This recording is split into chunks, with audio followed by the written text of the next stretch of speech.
This video is made for adult collectors because, hang on, how old is the Sonic the Hedgehog franchise? 1991? Good lord. Every time I look at this, I don't necessarily think of Sonic right now. I think of the most recent Mission Impossible movie because this is the color of one of the planes in the epic plane sequence at the end of the film. And I just keep thinking of that. I don't have any Tom Cruise action figures, so let's just pretend that's Tom Cruise. Yay. He died. The crossover toys from Transformers were very hit or miss at the beginning, but as of recent they've been mostly hits with figures like G.I. Joe Cup, Agent Knight, and The Mandalorian. And when they showed off Sonic and Tails, I thought they looked super cool in both their designs and what they turned into. But once I got them in hand, they're fine, but like, is fine enough? This is Transformers Collaborative Sonic and Tails, or Blue Booster and Wingtail. They look neat. I like how they carry attributes of the game characters made of their kibble of the alt mode. Full disclosure, I have never played a Sonic game and I've only ever seen the first film, but I plan on correcting that at some point. Starting with Sonic, because he's my favorite of the two figures, he's very traditional car guy. You either have hood chest or hood feet, and he has the hood feet thing, but the white, blue, and gold are really nice, with the blue being super lush. The head sculpt is a great interpretation of a robotic Sonic. Not metal Sonic, but just like Sonic if he was wearing a helmet of his own head. And the robot is very clean. There's nothing unnecessary hanging off the back. His feet are quite large too, so he's well planted. Dude is not falling over anytime soon. But my biggest issue with him is his joints move in very weird ways. I'll touch on it more in the articulation segment, but getting him into a cool pose with the weird knees, thooping ankles, and trigger-happy shoulders can be a bit annoying. He comes with a ring, which is also a shield. I think that's cool. And this thing that spins and can be used as a gun. But the 5mm peg is like a little bit big for the hands. On my copy, they spring out very easily, so I have to mount it on the wrist. He can do a running pose though, which, I mean, if he couldn't do that, then we would have problems for sure. Speaking of problems, Tails.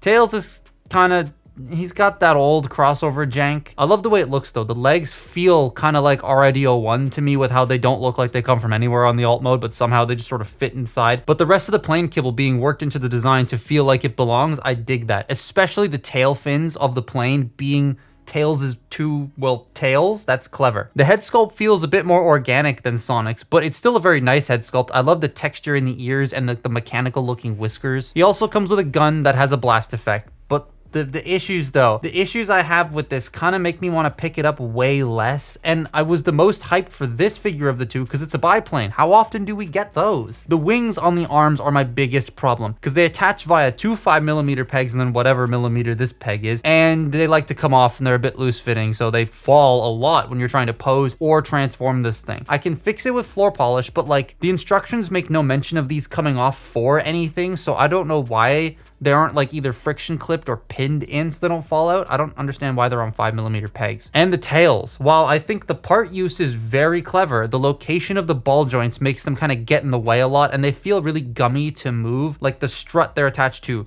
flexes when you move the tail fins. A lot of Tails joints actually feel a tad gummy to move. I don't know, they just feel off. They both are pretty good sizes though. I wouldn't really want them any bigger than deluxes, so I think this works great. So as I alluded to earlier, their articulation is both kind of weird, so we'll start with Sonic first. Sonic's joints are just placed in odd areas, so it makes getting him into anything sort of actiony or quick awkward. So the head is on a ball joint. You get a little bit of tilt out of that. It can rotate left and right. It's really hard to grip the head, but fortunately you can just open this up and then you can get a really good grip on the head and turn it. So you have that. It's also on this like little hinge here for transformation, which can help him look up or down, but then this unpegs itself, so it's a bit weird. Shoulders, they can do a full 360. They go out, they bump into the window because they are trigger happy hot rod shoulders. You have bicep rotation, which is really stiff. You have 90 degrees of bend at the elbow. You have waist rotation, hips can go forward, they can go back. They're a bit like tight and slightly gummy feeling. Like I can feel the mushroom slightly twisting when I do this. Like you can feel a little bit of give there. Also in the thigh swivel, and you have thigh rotation there. The knee bends all the way, but the knee looks weird because it's coming from the back here. So it just kind of is a bit of a strange knee to work with. Not to mention this likes to unpeg every once in a while you're bending the knee. It's a bit strange. And then the ankles, they can go down, they can't go up, and they ankle pivot, but they like thoop into place. I don't know why they thoop into place, because it means cheating his ankles can be a bit weird. So that's basically, to sum up his articulation, is it's fine, but weird. Tails is just weird. So with Tails here, the head is also on a ball joint. You get actually quite a bit of tilt, a little bit of up, not that much down, and rotation. The shoulders, they don't tab in anywhere. So you do technically have a backwards butterfly joint if you want. The wings can move out of the way to accommodate pretty much anything, which is nice. Shoulders can rotate.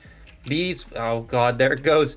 So these wings, right? They peg into the shoulder here and into the back and stay in place.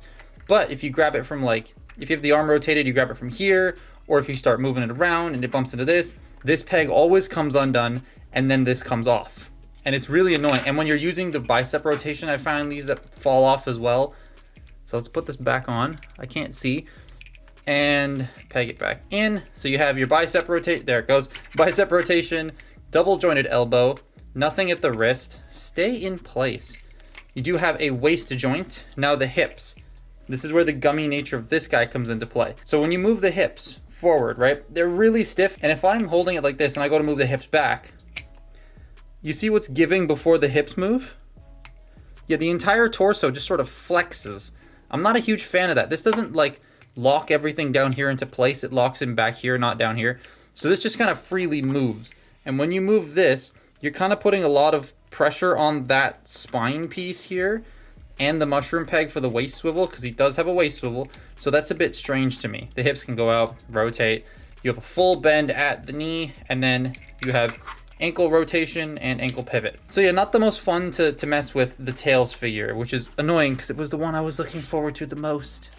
So the robots are pretty nice to look at, but they have some of that old jank from the older crossover toys, and I'm not a massive fan of that. And playing into this jank is the transformations. They can be a bit rough. So the easiest one's transformation to start with is Sonic's. So again, we will get Sonic out of the way first.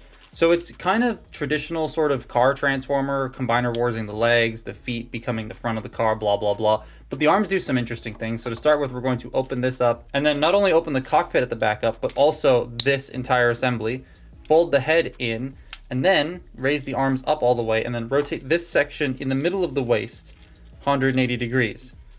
That's kind of neat. Then you bring the arms back down. They're actually on double hinges, so we're going to double hinge them out. Close this section up, and then leave this back here for now. This is going to fold up and in like that. These arm pieces are going to bend inward like this, and they have pegs that are going to peg into the bottom of the car. So you get all that lined up and pegged together, and then you fold the wrist in, and that's an arm all done. So we're going to do that on this side as well. Rotate the arm, bend the fist in, bend it all in and together, peg it together. This pegs into the back bumper here, and then the fists peg into underneath the tail lights. We're going to bring this up and rotate this 180 degrees. Then we're going to take the legs. We're going to open this section up. You're going to rotate these down and then bring them down like this, folding the wheels out as well. And then we are going to take these blue flaps, rotate them forward. You're then going to collapse the legs in, all Combiner Wars like. Get that double hinge in place, bring this section up and get it all situated properly, and that's one side done. Close this section up, get all that situated, peg this together, peg this to, oh, come on, windshield, why aren't you working? You know what, whatever, I don't care. This section right here is going to peg into the legs underneath, and this is kind of what keeps these gaps from staying open all the time. So you want to get it squeezed together. A little bit more difficult than it sounds because you can't really see what you're doing in here. But there, now we have Sonic's car all put together. A little bit annoying, but it's still pretty neat how it just sort of compresses. Oh boy. I have this on my desk and I just noticed that it's yellowed to like absolute hell. So that's great. This is the one from the old Siege figure. That's fun. Tails' transformation. A lot of jank over here. So you want to unpeg the wings. You want to open this front section up, fold the head all the way in, and then close that up like that. Then we're going to take the cockpit area, bend it down. We're going to take this entire tail section, and it's on a hinge right here. We're going to rotate it down while simultaneously rotating the actual tail fins. Oh, there goes one of the wings. Around. You bring that down, and then you want to take the cockpit section, rotate it 180 degrees, fold it flat, and then you can just sort of get this whole thing out of the way.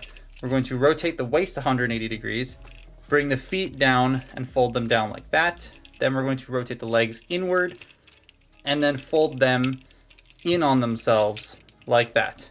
We're going to bring this section up, and then we'll just bring all of this down. I knock the wing off the table, make sure everything is pegged together so that we can squeeze this entire section together like that. Then we are going to take the arms, the wings first, and we're going to rotate these out all the way. Then we're going to rotate the biceps, bring the hands in, they're going to peg into place. Bring the hands in and they will peg into place. Fold the arms into the torso. There goes the other one. Then you want to bring this front section down and it will tab into place. You bring these sections out and they will peg into the top of the lower wings on either side. And then you fold the landing gear down and there you have the plane. Now, one interesting thing about the plane is these don't stay in very well. They're just clipped in and they take no effort to just come right out. And I have like knocked them out every once in a while transforming this. So that's fun. There you have the biplane. Sonic turns into his car. Funny because we got another trailer for the Sonic racing game or whatever it's called a couple days ago. So I find that funny. I really like this car design though, with the bubble cockpit, the sharp front end leading into the swooping back end. Though the sides of mine like to have these little tiny gaps and I don't know why. Pegged wheels, and I kind of wish the pegs were the other way so that we don't have these massive big blue ugly bits sticking out in the middle of the nice red tires, because the tires are painted very well. But that's really all I have to say about the car. I think overall it is still a cool looking vehicle. The plane though, again, the one I was the most hyped for, and it holds together much better than the robot mode. It looks great. I love the silver paint on the wings and the black front end. It also sits at an angle when it's landed, which is very nice. Though what isn't nice is the angle of the body the plane has. You can kind of see a little bit, it's not coming across very well here on camera, but like the feet, they should be sitting a little bit closer to the front of the jet, but it doesn't work.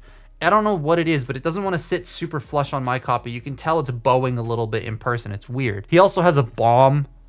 That's kind of funny. I think though these two win in their alt modes over the robot modes. I like the look of both, but the alt modes are more solid and less awkward than the robots. And for the price, I don't know if I'd recommend this at full. At sale, I mean, yeah, it'd be pretty good if it was like 20-25% off, but at full, it's cool for Sonic fans, and while I'm not one, I got these because they're cool robots, and they don't really succeed that much at being cool robots. They look nice, but functionally, they're a bit weird and awkward to use. Not to mention the bits falling off of tails, I think is kind of annoying, and I'm very surprised we're still doing that in 2025. But that's my look at the Sonic crossover Transformers figures. Follow me on Twitter and Instagram, and I will see you next time. Bye-bye.